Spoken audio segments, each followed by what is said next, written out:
मैं मां हूं, धरती मां। मेरे मन में कुछ प्रश्न उठ रहे हैं। यदि महान शक्तियां किसी ऐसे व्यक्ति को मिल जाएं, जिसका लक्ष्य उनका दुरुपयोग करना हो, तो क्या इस सृष्टि का अस्तित्व संकट में नहीं पड़ जाएगा? यदि कोई जन कल्याण के नाम पर कोई वरदान प्राप्त करे, परंतु उसका उपयोग किसी एक वर्ग के लाभ के लिए करे, तो क्या यह कार्य अनुचित नहीं होगा? क्या जीवन के लिए केवल यह बात महत्वपूर्ण है कि किसी कार्य का फल उत्तम हो? यह महत्वपूर्ण नहीं कि उसके लिए जो मार्ग चुना गया है वो भी उचित है या नहीं। गुरु शुक्राचार्य ने संजीवनी मंत्र मांगा था जन कल्याण के लिए, पर वो इसका उपयोग कर रहे हैं अपने लाभ के लिए, अपने स्वार्थ के लिए। उनका निर्णय कैसी नाटकीय घटनाओं को जन्म देगा, इसकी प्रतीक्षा में मैं भी संस्था में दृष्टि जमाए खड़ी हूं। देवराज! चित्ररथ, मलयकेतु, बोलते क्यों नहीं? देवराज, दानवराज कालकेतु ने देवलोक पर आक्रमण करने की घोषणा कर दी है। उसकी सेनाएं आंधी की गति से बढ़ी चली आ रही हैं। देवलोक में युद्ध की घोषणा कर दो। सेनाओं को तुरंत बाहर निकलने और दानव सेना का सामना करने का आदेश दो। जाओ। जो आज्ञा देवराज।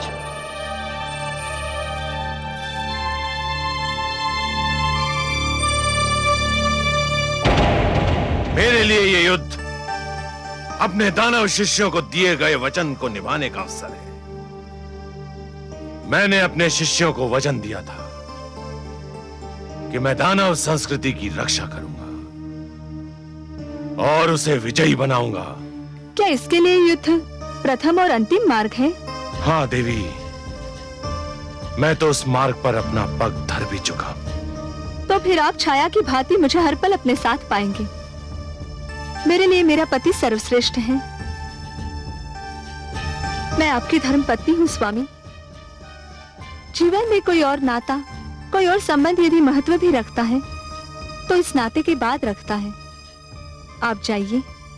जब तक आप लौट कर नहीं आएंगे, मैं आपकी विजय की प्रार्थना करती रहूंगी।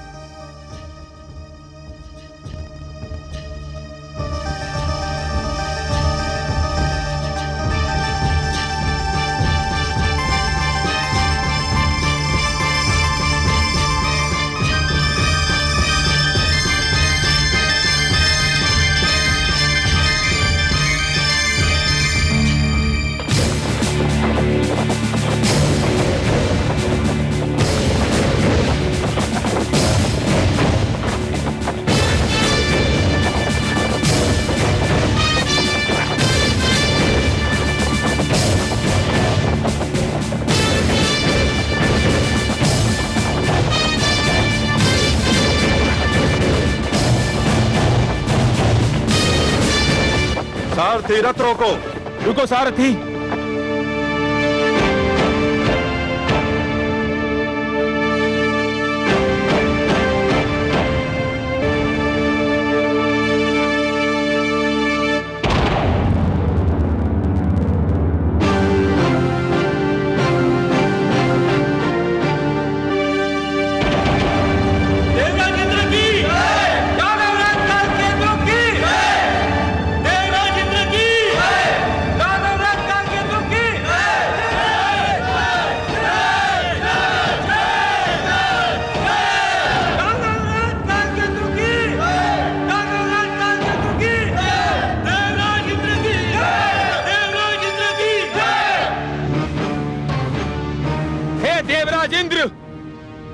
तुम्हें बहुत घमंड है अपनी शक्ति पर। आज का दिन तुम्हारे घमंड का अंतिम दिन होगा। आज हम अपनी पराजय और अपने अपमान का प्रतिशोध लेने आए हैं। चलो युद्ध आरंभ करो। आक्रमण तुमने किया है दानवराज कालकेतु, तुमने, हमने नहीं। हम तो अपनी सुरक्षा के लिए लड़ेंगे। युद्ध तुम आरंभ करो, तुम। कायर, ये क्यों नहीं कहते कि तुम में युद्ध और आक्रमण करने का साहस नहीं रह गया है? हम तुम्हें युद्ध में पहल करने का निमंत्रण दे रहे हैं और तुम पीछे हट रहे हो। चलो आक्रमण करो। हम कायर नहीं हैं और ये सत्य तुम भली भांति जानते हो। हम पहले भी तुम्हें कई बार पराजित कर चुके हैं और आज भी यही होगा। हमें तुम्हारा निमंत्रण स्वीकार है। सावधान कालकेतु।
अब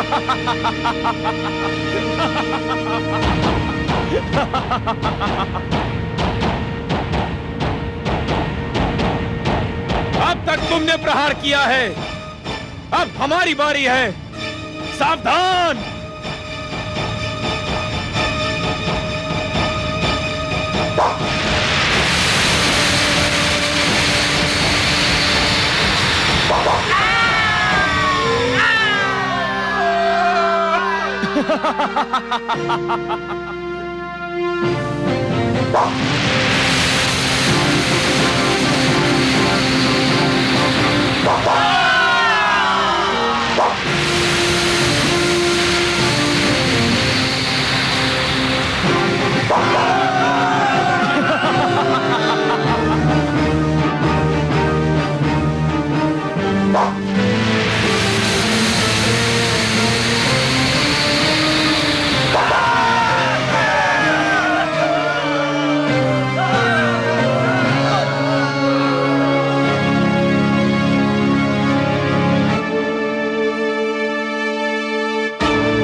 आक्रमण! आक्रमण करो!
सारथी चलो, चलो सारथी।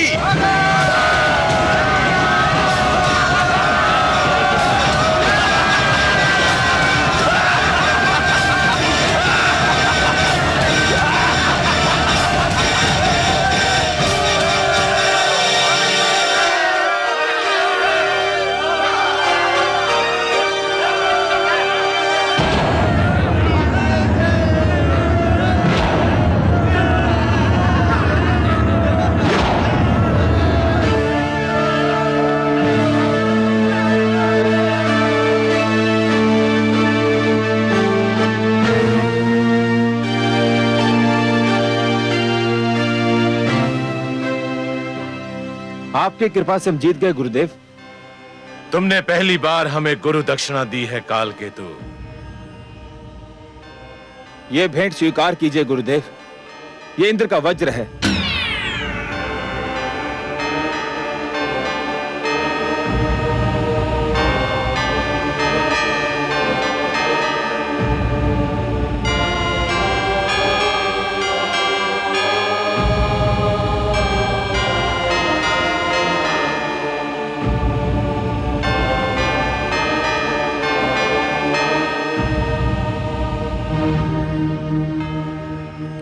विजयश्री की बधाई हो स्वामी। हमारी विजय आपके पिता की पराजय भी तो है देवी। आपको अपने पिता की पराजय का दुख तो नहीं? मैं जिस संस्कृति में पली बड़ी हूँ स्वामी, उसकी रीति ये है कि जब कन्या किसी को अपना पति स्वीकार करती है तो उसके साथ साथ उसके दुख, सुख, हर शोक को भी अपने गले लगा लेती है। और जब किसी के गले में वरमाला डालती है तो उसी माला के साथ अपनी इच्छाओं, अभिलाषाओं को भी समर्पित कर देती है। फिर भी पिता की पराजय का दुख तो स्वाभाविक है देवी। मैं अब किसी पिता की पुत्री नहीं, अपने स्वामी की अर्धांगिनी हूँ। हमारी संस्कृति में पाणी ग्रहण केवल शारीरिक मिलन नहीं होता, आत्माओं का मिलन भी होता है। युद्ध में आपकी विजय मेरे लिए गर्व की बात है। मेरी ओर से देवताओं की सेना पर विजय की हार्दिक बधाई स्वीकार करें। विजय हमें केवल देव सेना पर नहीं मिली है देवी, हमने मृत्यु पर भी विजय पा ली है। अब दानव लोक के लिए मृत्यु का अंत हो चुका है। हे सर्वेश्वर, क्या वास्तव में मृत्यु का सदा के लिए अंत हो जाएगा? नहीं महादेवी, जीवन और मृत्यु तो एक दूसरे के लिए अनिवार्य है। यदि मृत्यु का अंत हो गया तो जीवन के सौंदर्य का भी अंत हो जाएगा। जीवन इसी कारण तो सुंदर और मूल्यवान लगता है देवी कि एक दिन उसका अंत होना है। यदि केवल दिन ही छाया रहे और रात्रि ना आए तो नेत्र जागते जागते और सूर्य अपना प्रकाश बांटते बांटते थक जाएं। यदि मृत्यु ना आए तो प्राणी कदाचित जीवन से ऊब जाए देवी। परंतु दैत्यगुरु शुक्राचार्य तो कह रहे हैं कि उन्होंने मृत्यु पर विजय पा ली है। हा? किसकी मृत्यु पर महादेवी? वो दानवों को पुनः जीवन अवश्य दे सकते हैं, परंतु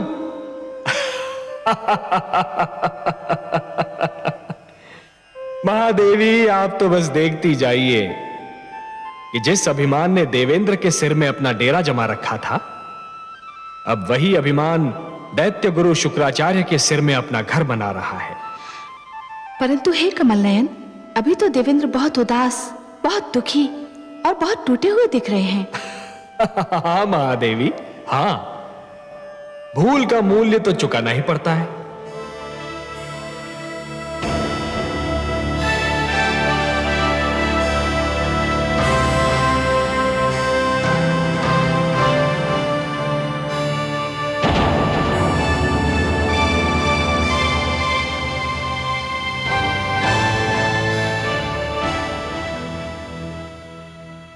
जो हुआ वो मेरी और केवल मेरी भूल का परिणाम था।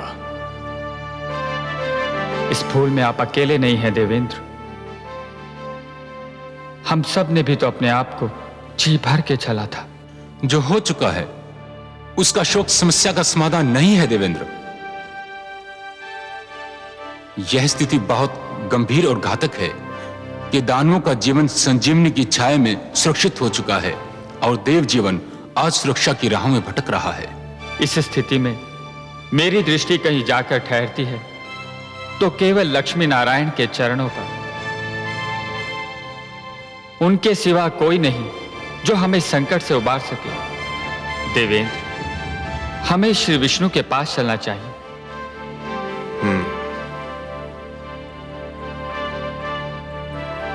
अब उनके अतिरिक्त और कौन आश्रय दे सकता है? उनके अतिरिक्त कौन रक्षा कर सकता है? कह दीजिए समस्त देवताओं से, क्या हमें मिलकर भगवान श्री विष्णु के पास जाना है?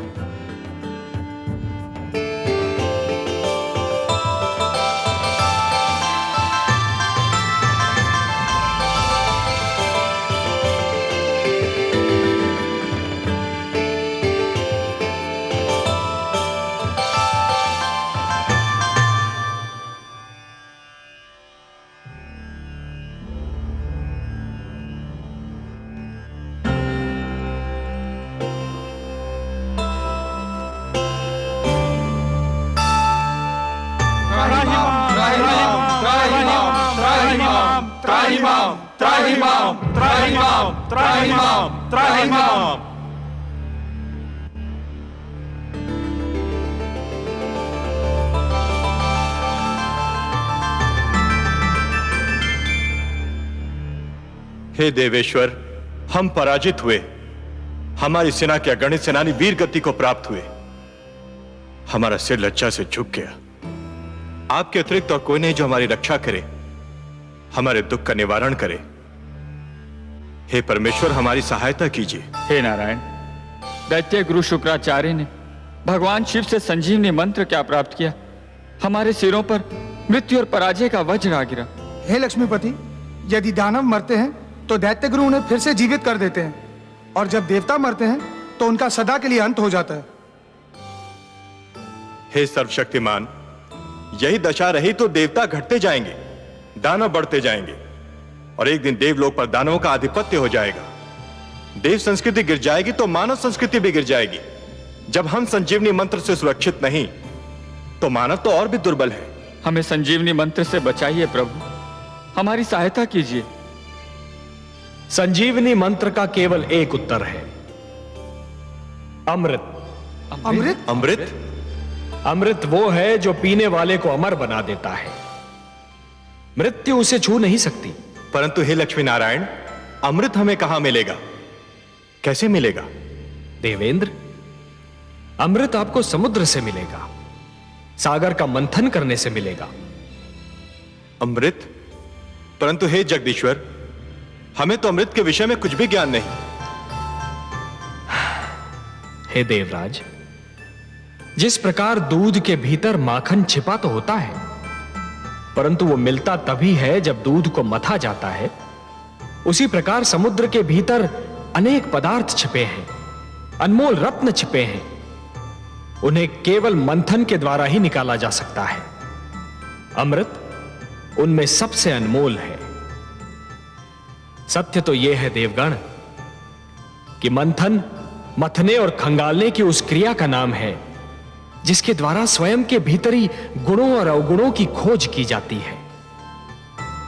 मानव यह मंथन प्रतिदिन करता है। वो प्रतिदिन स्वयं को मथता है, खंगालता है और स्वयं के भीतरी गुणों और अवगुणों को बाहर निकालता है। आश्चर्य तो यह है कि वो मानव होकर भी इस क्रिया से परिचित है और आप देवता होकर भी इस क्रिया से अपरिचित हैं। पर हे लक्ष्मीपति, हम समुद्र का मंथन करेंगे कैसे? मंथन मथानी और डोरी की सहायता से किया जाता है। मैं आपके लिए मंदर पर्वत को मथानी बनाऊंगा और वासुकी नाग की डोरी दूंगा। परंतु एक तीसरी वस्तु की भी आवश्यकता होती है देवगण, जिसका प्रबंध आपको स्वयं करना होगा। और किस सामग्री की आवश्यकता होती है सर्वेश्वर? डोरी को खींचने और मथानी को डुलाने के लिए 2 दलों की आवश्यकता होगी देवेंद्र, जो डोरी को 2 छोरों से पकड़कर खींचेंगे। उनके बिना तो मंथन संभव ही नहीं है। बिल्कुल वैसे ही जैसे दूध मथने के लिए 2 हाथों की आवश्यकता होती है। तो हम देवता आधे एक छोर पकड़कर आधे दूसरा, यह कार्य तो सरलता पूर्वक कर सकते हैं। मंदर की मथानी को डुलाना है देवेंद्र, वासुकी नाग की डोरी को खींचना है। संजीवनी मंत्र के प्रभाव ने आपकी संख्या को घटा दिया है और आपकी घटी हुई छोटी सी संख्या इतना महान कार्य नहीं कर सकेगी। हे सर्वेश्वर, हम फिर दूसरा दल किसको बनाएं? दानवों को। दानवों को? हां, दानवों को। यदि दानव आपका साथ दें तो समुद्र मंथन संभव है, और समुद्र मंथन होगा तभी संजीवनी का उत्तर भी प्राप्त होगा। हे परमेश्वर, ये तो एक असंभव अभियान होगा। सर्वप्रथम तो दानव हमारी बात सुनेंगे ही नहीं, और यदि सुन भी लें तो मानेंगे नहीं। हे कृपा निधान, दानवों को तो अमृत की आवश्यकता भी नहीं जिसके लिए वो हमसे सहयोग करें। उनके गुरु के पास तो संजीवनी मंत्र की शक्ति है, उन्हें तो यूं भी मृत्यु से मुक्ति मिल चुकी है। हे दीनदयाल, यदि दानव मान भी गए तो दैत्य गुरु शुक्राचार्य उन्हें कभी हमसे सहयोग की अनुमति नहीं देंगे। निस्संदेह नहीं देंगे, और यही तो आप सबके विवेक और बुद्धि की परीक्षा होगी देवगण। आपको दैत्य गुरु शुक्राचार्य को भी अपने तर्क से संतुष्ट करना होगा। पर हे देवेश्वर, उनके आगे हम क्या तर्क रखेंगे? देवेंद्र, आप दैत्य गुरु शुक्राचार्य को यह समझाएंगे कि संजीवनी मंत्र मृत्यु का मात्र क्षणिक उपचार है। संजीवनी जीवन की एक ऐसी कुंजी है जो खो भी सकती है, जो टूट भी सकती है, परंतु अमृत मृत्यु का स्थायी उपचार है। अमृत पान करने वाला मृत्यु पर सदा के लिए विजय प्राप्त कर लेता है। परंतु हे नारायण, इसका अर्थ तो यह हुआ कि हमें दानवों के पास सिर झुकाकर जाना होगा, उनसे सहयोग और सहायता की भिक्षा मांगनी होगी। क्या यह समस्त देवलोक का अपमान नहीं होगा? क्या अपमान में अब भी कोई कमी रह गई है देवराज? शब्दों के जाल में मत उलझिए देवेंद्र, शब्दों के जाल में मत उलझिए। आंधी आए तो आंखें फाड़कर पथ पर आगे बढ़ते रहना कोई बुद्धिमत्ता नहीं है। ऐसे में बुद्धिमत्ता तो वो है कि नेत्र मूंद कर बैठा जाए और आंधी के निकल जाने की प्रतीक्षा की जाए। शस्त्रधारी शत्रु से निहत्थे लड़ना यह कोई वीरता नहीं है देवगण, यह तो आत्महत्या है। ऐसे में वीरता तो यह है कि शत्रु को शांत रखा जाए, यदि आवश्यकता पड़े तो उसकी प्रशंसा भी की जाए और उससे लड़ने के लिए शक्ति जुटाई जाए। शत्रु से सहयोग और सहायता लेना भी रणनीति का अंश है देवेंद्र। एक प्रश्न अभी रह गया सर्वेश्वर। वो भी पूछ लीजिए। यदि दानवों ने सहयोग देने के लिए यह मांग की कि अमृत उन्हें भी दिया जाए, तब क्या होगा? संजीवनी के साथ अमृत भी उन्हें मिल गया तो उनकी शक्ति दुगनी हो जाएगी। असंभव, असंभव देवेंद्र, असंभव। समुद्र मंथन से अनेक पदार्थ निकलेंगे, अनेक सामग्रियां निकलेंगी, अनमोल रत्न निकलेंगे, उन सब का बंटवारा संभव है, परंतु अमृत पर केवल देवताओं का अधिकार होगा। उसकी एक बूंद पर भी दानवों का अधिकार नहीं होगा। अब यह कैसे होता है, यह देखना मेरा कार्य। यदि दानवों ने अमृत मांगा तो मैं स्वयं बीच में आऊंगा। हे त्रिलोकीनाथ, आप संकट नाशक हैं, तारनहार हैं, हमारे नायक हैं। आपने इस निराशा में आशा का दीप जला दिया। हमें अनुमति दीजिए जगदीश्वर। आपका और माता लक्ष्मी का आशीर्वाद हमारे साथ रहा तो हम अवश्य अपने अभियान में सफल होंगे। हम शीघ्र ही लौटकर दानवों का सहयोग मिलने का समाचार आपको सुनाएंगे।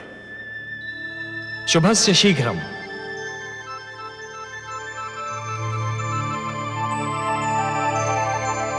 हे कमल नयन, आपने अभी कहा कि दानवों से सहयोग लिया जाए, किंतु उन्हें अमृत की एक बूंद भी न दी जाए। हाँ महादेवी, मैंने यही कहा। परंतु हे सर्वेश्वर, क्या ये छल नहीं कहलाएगा? कार्य की परिभाषा उसका उद्देश्य निर्धारित करता है महादेवी। यदि उद्देश्य उत्तम हो तो उसे छल का नाम नहीं दिया जाता, उसे नीति का नाम दिया जाता है। देवताओं को भी नीति से कार्य लेना होगा। छल तो गुरु शुक्राचार्य कर रहे हैं महादेवी। उन्होंने भगवान शिव से कहा कि संजीवनी मंत्र उन्हें मानव कल्याण के लिए चाहिए, पर क्या वो मानव कल्याण कर रहे हैं? वो तो संजीवनी मंत्र का उपयोग केवल दानव कल्याण के लिए कर रहे हैं, और यह छल है देवी, यही छल है। और इसके उत्तर में कोई भी कार्य, भले ही उस पर छल का संदेह ही क्यों न हो, उचित ही नहीं उत्तम भी है। आप तो उत्तरों के उत्तर हैं, तर्कों के तर्क हैं और उद्देश्यों के उद्देश्य हैं कमल नयन। आपकी हर बात में रहस्य होता है।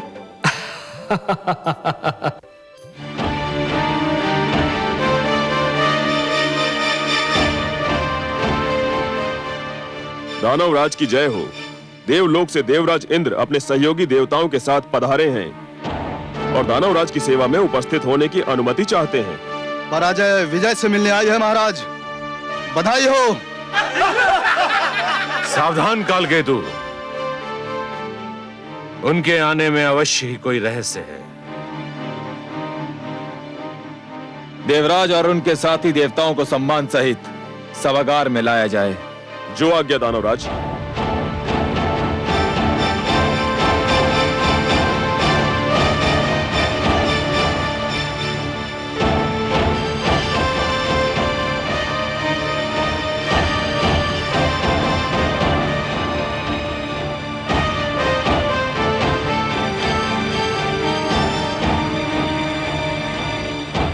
प्रणाम दैत्यगुरु शुक्राचार्य। प्रणाम दानवराज कालकेतु। दानव सभागार में देवराज इंद्र का स्वागत है। कदाचित यह पहला अवसर है जब देवराज और अन्य देवताओं ने अपने चरणों की धूल से दानव सभागार को पावन किया है।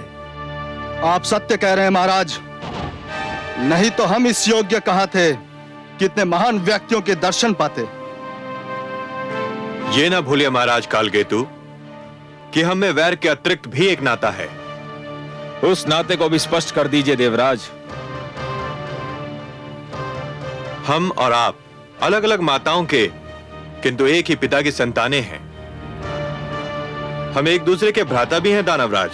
मेरे दानव शिष्यों को सदैव इसका स्मरण रहा है देवराज, परंतु लगता है देवताओं की स्मरण शक्ति कुछ दुर्बल है। उन्हें इस नाते का स्मरण बस कभी कभी रहता है, आवश्यकता अनुसार। ऐसा क्यों कह रहे हैं दैत्य गुरु? ऐसा इसलिए कह रहा हूं देवराज, यदि देवताओं को यह नाता स्मरण रहता तो आपके प्रिय भगवान विष्णु को हयग्रीव का वध करते समय थोड़ा संकोच अवश्य होता, परंतु उन्होंने मेरे शिष्य हयग्रीव को बड़ी निर्ममता से मार डाला। बीती बातों का स्मरण सर्प निकल जाने के उपरांत लकीर पीटने के समान होता है दैत्य गुरु। हम बीती बातें भुला देने के उद्देश्य से ही आप सबकी सेवा में उपस्थित हुए हैं। परंतु हम तो नहीं बोल सकते कि हयग्रीव अब जीवित नहीं है।